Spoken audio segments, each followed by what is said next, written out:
within California. Children enter the public schools speaking 140 different languages. The only language group that receives large availability of native language so-called bilingual programs are Spanish-speaking immigrant children. And they are the one immigrant group that does the worst in school with the highest dropout rates and the lowest test scores and the lowest rate of admissions to college. The reason they're doing so badly is they don't learn how to read or write English properly in the schools, since the schools don't teach them English at 227. English Language and Public School Initiative Statute requires all public school instruction be in English unless parents request otherwise and show certain circumstances. Provides short-term English immersion programs for children learning English. Funds community English instruction. Fiscal impact on individual and school district would depend on how schools, parents, and the state respond to the proposition's changes. These impacts could vary significantly by district.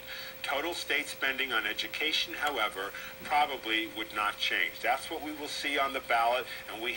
Superintendent of Schools Ruben Zacharias says the district must follow the new law, though his own feelings about bilingual's effectiveness are mixed. We should and will follow the law. And Proposition 227, good or bad, is the current law. My issue with bilingual education was not the methodology, but the fact that, in my mind, it was taking too long to effect that transition from the child's primary language to English acquisition. In this district, it was taking sometimes 5 to 6 and even longer years to do that. What these administrators and elected officials should realize is that to the extent that they violate the law, they can be sued and held personally liable by the parents of children whose education is being harmed. Advisors to newly elected California Governor Gray Davis are debating the best way to deal with Prop 227 and bilingual education. And Ron Unz is working to get a similar measure on the ballot in Arizona. English. The governor... If teachers know best how to teach kids English, why haven't they been doing it? Actually, they have been doing it. There's some very good bilingual education programs out there today. There's some good English immersion programs that have actually taught children English. There is no program that limits children to 180 days, denies them instruction in core curriculum, mixes children of different ages, different academic backgrounds, that has successfully taught children English. In fact, Ron Unz's program was tried in Alice Callahan's kids, the children that opted out of 9th Street Elementary School. Right.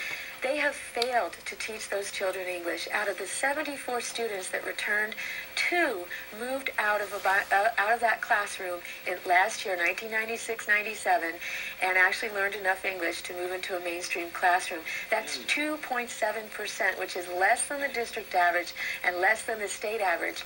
And Ron Unz's co-author, Gloria Matta-Tuckman, her children, zero, not one child moved out of her class, and this is the classroom after which Proposition 227 was modeled after. Not one child moved out of that class into a mainstream classroom. So her redesignation rate is 0%. So, I think Attorney General Dan Lundgren, who called this proposition a straitjacket for educators and questioned the need for it in light of SB 6 and in light of the State Board of Education's decision, he knows that parents, teachers, and local districts know best how to teach children English. That's why the legal... She's doing S words and finding the S in the children's names, because one way children learn how to read, especially when they're beginning, is finding letters in their names. ¿Cuántas hay S en la palabra Julián? ¿Cuántas es? 0. Vamos a poner 0. Kimberly, tú no tienes 0. Vamos a poner 0. Oh, mira, Lourdes, ¿cuántas? Una. Vamos a poner una. About 10% of the day is spent doing English as a second language, which is commonly abbreviated ESL. Whatever literature I'm doing in Spanish, I try to find something in English that relates so that I can teach an ESL lesson in my classroom as well that will go with the literature. At Woodlawn, playtime is also learning time. These kindergartners have a supervised period in which they jump rope and play games in English. Now help me say the rhyme. Here we go. Hippity, help me hippity, ha. How many? 4. I stop. Good. Okay, Andrea. In their own language of how to read and how to write, because many of the skills in Spanish are transitional to English. By second grade, about half of the instruction is in English. For example, Maria Dolores Solares teaches math in both languages. How would we say the second? $2.96. What is the first thing we do when we have a problem? Nos fijamos en el signo, and that is we look at our sign. You were teaching math. You were doing some dollars problem, Yes. and you were kind of moving back and forth. I need to do that because I have some students that their basic language is Spanish and they don't have enough skills in English.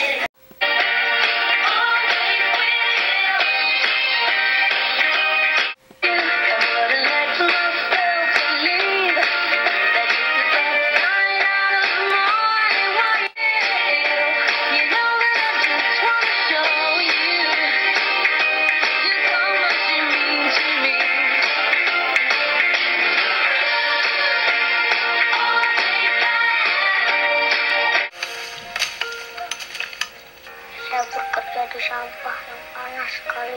Saya tidak kuat kerja di sana, tapi saya mengerjakan itu dengan serius karena saya butuh makan dan saya tidak kuat di sana. Saya kemudian kabur. Anak ini kemudian ada program ya membawa nasi untuk anak-anak jalanan. Nah di sana saya melihat kondisi anak-anak ini ya, jadi mereka membutuhkan makan, dan dengan nasi ini mereka sangat menunggu ya, sangat menanti-nantikan kedatangan saya untuk mendapatkan nasi dari saya. Yang kemudian juga saya melihat kondisi mereka ya, di anak-anak ini sebagian dari mereka adalah eksploitasi dari orang tua, dan sebagian memang benar real mereka yang kabur, yang tidak lagi berhubungan dengan keluarga, mereka putus komunikasi dan sebagainya, tidak lagi punya orang tua, ada yang meninggal ibunya, ada yang meninggal bapaknya, kemudian ibu bapaknya kawin. Inilah realita yang ada anak-anak jalanan yang mereka hidup. Anak-anak ini banyak menjadi korban dari sexual abuse, exploitation dan sebagainya. Itu karena faktor ekonomi yang pertama. Saya sendiri sebagai social worker sedih ya melihat kondisi anak yang seperti ini, dan kami ingin ya, saya sendiri ingin langsung membawa mereka ke Yayasan Peduli Anak hingga mereka dapat perhatian. Menjadi dokter, dan dulu saya berkata, Bapak boleh bodoh, dan aku boleh bodoh, tidak bisa bodoh.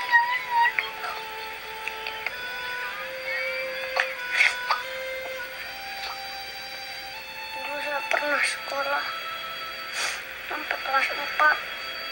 Ibu saya susah membiayai saya, dan ibu saya tidak punya biaya.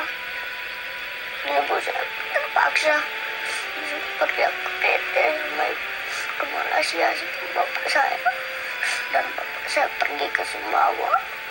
Tidak tahu udah lama beberapa tahun dia bercerai. Dulu pasti tinggal saya pergi mana-mana dan tidak boleh ketemu ibu selama 1 hari, dan melihat ibu saya tidak ada di rumah, dan saya jalan ke mana-mana tidak ada, dan dia pergi. Saya putus sekolah, tidak putus sekolah lagi sampai sekarang.